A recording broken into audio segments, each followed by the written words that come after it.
Doctor Manisha Sangwan को भिवानी जिला judo association का अध्यक्ष मनोनीत किया गया है। अध्यक्ष बनने के बाद डॉक्टर मनीषा सांगवान ने रविवार को भिवानी में पत्रकार से बातचीत की।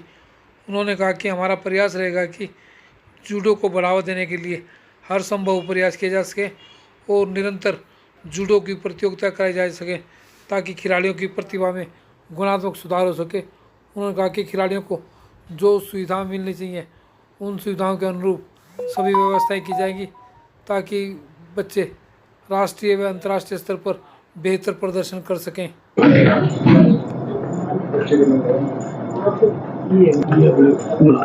अच्छा पेशेंटली वेट किया। मेरे लिए बहुत ही सौभाग्य का दिन है और दादरी में भी हम स्पोर्ट्स को प्रोत्साहन देने के लिए बहुत कुछ करते हैं। हर साल कम से कम 15 से 20 टूर्नामेंट करवाते हैं। मैं खुद अपने बच्चों को इंकरेज करती हूँ कि वो ज़्यादा से ज़्यादा टाइम स्पोर्ट्स में लगाएं। मेरे दोनों बच्चे बहुत ही अच्छे स्विमर हैं और मैं खुद डिस्ट्रिक्ट लेवल बैडमिंटन चैम्पियन रह चुकी हूँ। तो जब मुझे ये मौका मिला जूडो के प्रेसिडेंट बनने का तो मुझे बहुत खुशी हुई, क्योंकि आज ख़ास तौर से लड़कियों के लिए जूडो सीखना ऑलमोस्ट अनिवार्य हो चुका है। जिस तरह से हम महिला सुरक्षा की बात करते हैं, हमें लड़कियों को अपनी सुरक्षा अपने हाथों में लेनी पड़ेगी। तो हम तो चाहते हैं कि हर स्कूल में गर्ल्स के लिए जूडो अनिवार्य हो। जैसे आज म्यूज़िक अनिवार्य है 8th क्लास के लिए, इसका डांस कंपलसरी है 8th क्लास तक। आई थिंक हर स्कूल में म्यूज़िक डांस सिखाया जाता है। इसी तरह सेल्फ डिफेंस और जूडो ये सब भी सिखाया जाना चाहिए ताकि हमारी बेटियां सशक्त बन सकें। और जितना भी हो सकेगा हम जूडो को प्रमोट करने के लिए करेंगे। भिवानी में, दादरी में, पूरे हरियाणा में जितना भी हो सकेगा। और हम चाहते हैं ज़्यादा से ज़्यादा बच्चे, पेरेंट्स की एक माइंडसेट होता है खेल के क्या करेगा, पढ़ाई कर ले, बट आई थिंक एक बैलेंस बना के चलना चाहिए। स्पोर्ट्स भी उतने ही इम्पोर्टेंट हैं जितने स्टडीज़।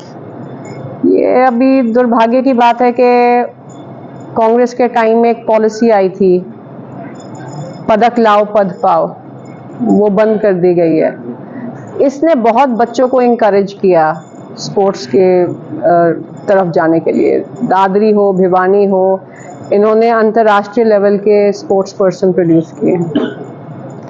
और हम चाहते हैं जूडो में भी हमारे बच्चे, इस एरिया के बच्चे नेशनल इंटरनेशनल लेवल पर हमारा नाम रोशन करें। और जितना भी हो सकेगा हम इस स्पोर्ट को प्रमोट करने के लिए करेंगे। तो क्या रूपरेखा तैयार की है डॉक्टर साहब आपने कि जूडो के अंदर किस प्रकार से जाएंगे, क्या रूपरेखा तैयार की है? हम school level, inter school level tournaments करवाएंगे रेगुलरली, क्योंकि कंसिस्टेंसी बहुत ज़रूरी है। कई बार क्या होता है 2-2 साल तक नहीं होती, तो कंसिस्टेंटली हम टूर्नामेंट्स करवाएंगे और बच्चों को इंकरेज करेंगे। तो ये, और अवेयरनेस कैंप्स भी लगवाएंगे ताकि लोग अवेयर हों कि कितना ज़रूरी है स्पोर्ट्स खेलना, कितना ज़रूरी है लड़कियों को ख़ास तौर से इस तरह की सेल्फ डिफेंस स्पोर्ट्स में जाना। तो अवेयरनेस कैंप्स लगवाएंगे, रेगुलर टूर्नामेंट्स करवाएंगे, ये हमारी रूपरेखा है। जैसा कि आपने पहले ही बताया था कि माता पिता आज के समय में बच्चों की पढ़ाई पर ज़्यादा ध्यान देते हैं, खेलने पर कम देते हैं। उनका कहना होता है कि खेल जरूरी नहीं है, पढ़ाई जरूरी है। माँ बाप को कैसे समझाओगे, किस प्रकार से आप लोग को आगे लेके आओगे? मैदान तक लाना भी जरूरी है, क्योंकि बच्चा मैदान में नहीं आएगा तो तक स्पोर्ट्स कैसे होगा? इसमें हम सरकार से भी गुहार लगाएंगे, क्योंकि जब ये पॉलिसी थी पदक लाओ पद पाओ, तो खुद पेरेंट्स अपने बच्चों को इंकरेज करने लग गए थे। क्योंकि देखिए इंडियन माइंडसेट तो यही है, किसी तरह सरकारी नौकरी पाओ।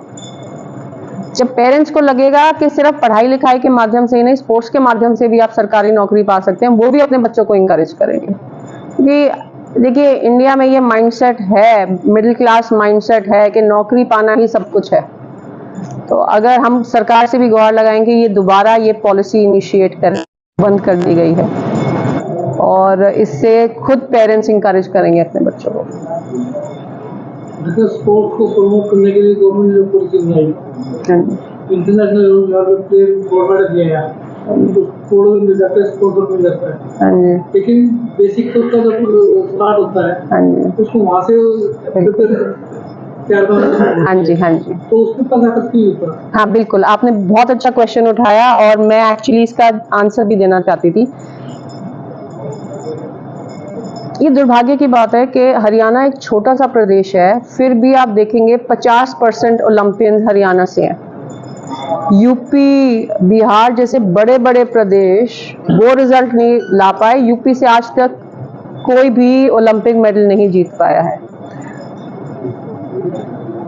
स्पोर्ट्स अथॉरिटी ऑफ इंडिया हर साल, स्पोर्ट्स मिनिस्ट्री हर साल हरियाणा जैसे जिसने इतना सब कुछ किया है, हरियाणा जैसे स्टेट को सिर्फ 60 से 70 करोड़ रुपए एलोकेट करती है, जबकि उत्तर प्रदेश को 1600 करोड़ रुपए एलोकेट किया जाता है।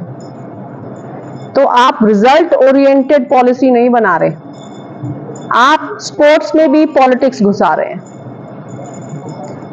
आपके पास पैसा नहीं होगा तो आप इंफ्रास्ट्रक्चर नहीं डेवलप कर सकते। इंफ्रास्ट्रक्चर नहीं है तो कैसे बच्चे आएंगे आगे? मैं आपको एग्जांपल देती हूँ, मैं कांग्रेस की प्रवक्ता भी हूँ, तो एक दिन टीवी पे डिबेट चल रहा था, तो एक पार्टी के प्रवक्ता कहने लगे हमने समस्तपुर में एक गांव है वहां पे बहुत बढ़िया स्टेडियम बना दिया। तो मैंने कहा आपने कभी वो स्टेडियम देखा है? उस स्टेडियम में घुटने तक घास उगी हुई है, पिछले 5 सालों में एक ईंट नहीं लगी है। वहां पे लोग, आसपास के गांव के लोग अपने गाय भैंस चराने आते हैं। ये है वो स्टेडियम, कोई बच्चा खेलता नहीं दिखेगा, ये है उस स्टेडियम की हालत। तो जो मुझे लगता है कई बार गवर्नमेंट भी प्रोपेगेंडा ज्यादा करती है और धरातल पे काम कम करती है। तो हम ये भी कोशिश करेंगे कि हम ये भी कमियां भी उजागर करें, इससे गवर्नमेंट पे प्रेशर आएगा और वो काम करेगी। तो हम ये भी हमारी कोशिश रहेगी। और मैं चाहती हूँ कि स्पोर्ट्स एंड पॉलिटिक्स को दूर रखा जाए, ताकि कायदे से तो हरियाणा का स्पोर्ट्स बजट ज्यादा होना चाहिए, क्योंकि हरियाणा ने साल दर साल, चाहे वो कॉमनवेल्थ गेम्स हो चाहे एशिया गेम्स हो, रिजल्ट दिखाया है।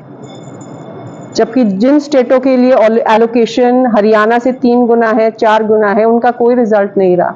आप गुजरात को ही देख लीजिए, गुजरात को भी 600 करोड़ रुपए मिलते हैं। कितने गुजरातियों ने ओलंपिक मेडल जीता है, फिर भी उनको 600 करोड़ रुपए दिया जा रहा है।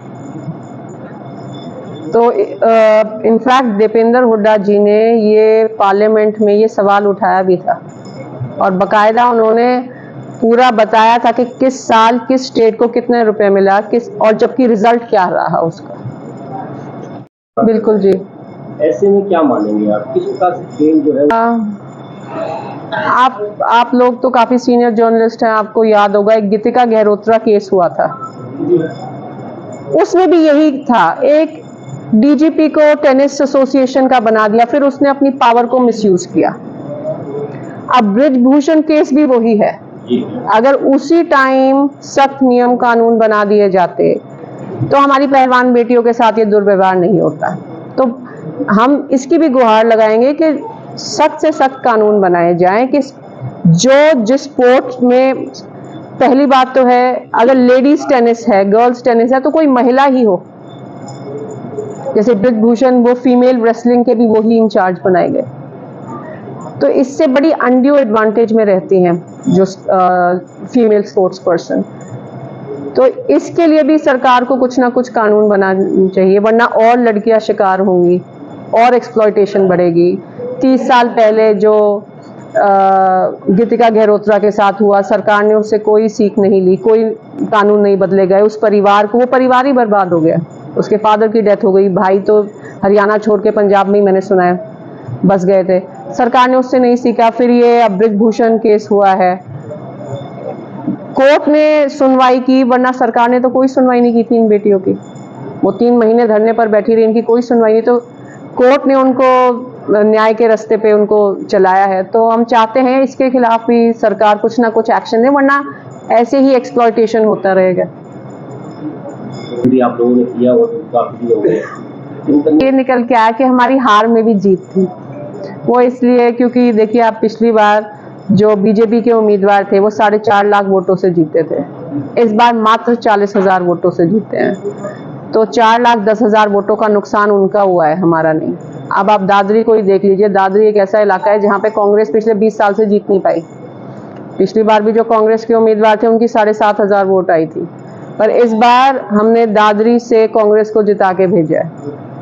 तो ये बहुत ही पॉजिटिव ट्रेंड है और हमें जो युवा हैं उनसे बड़ा पॉजिटिव रिस्पांस मिला, क्योंकि युवा ही मोदी सरकार को लेके आए थे। आज युवा ही मोदी सरकार के खिलाफ खड़ा है और इसका कारण है बेरोजगारी। यस, धरातल पे कहने को अगर आप आंकड़े देखें, इन्होंने 1.5 लाख नौकरियां दी हैं, पर क्या 1.5 लाख नौकरियां वो हरियाणा के युवा को मिली हैं?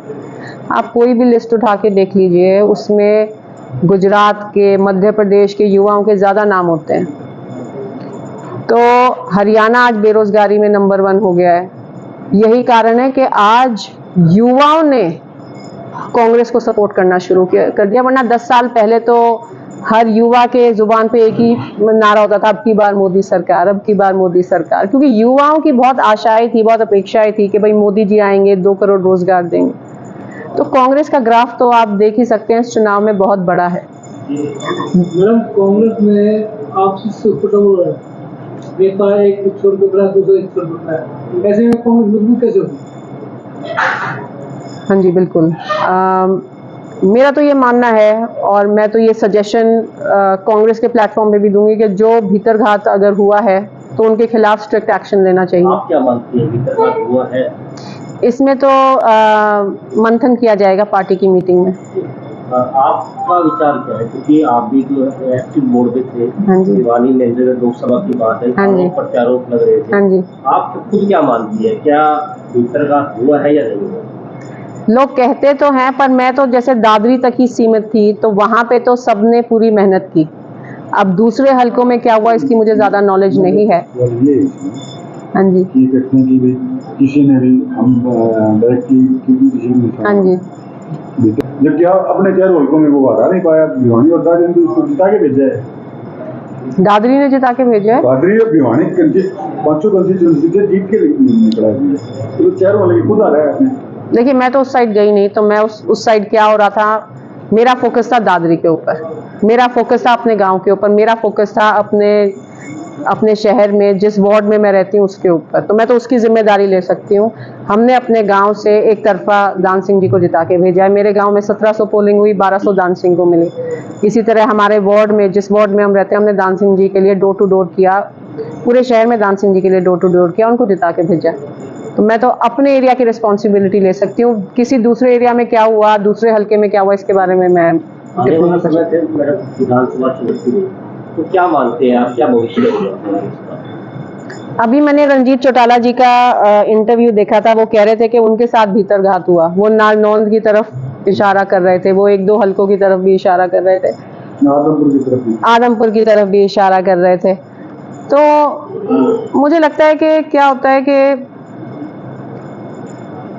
हर पार्टी में महत्वाकांक्षी लोग होते हैं। राजनीति में आए हो तो महत्वाकांक्षा तो होंगी ही। टिकट एक ही इंसान को मिल पाती है, तो कहीं ना कहीं कई लोग पार्टी लाइन से बाहर जाकर इस तरह के काम करते हैं। तो मुझे लगता है कि पार्टी को एक डिसिप्लिन एक्शन उनके खिलाफ लेना चाहिए, ताकि पार्टी में डिसिप्लिन बना रहे, पार्टी में यूनिटी बनी रहे। की बात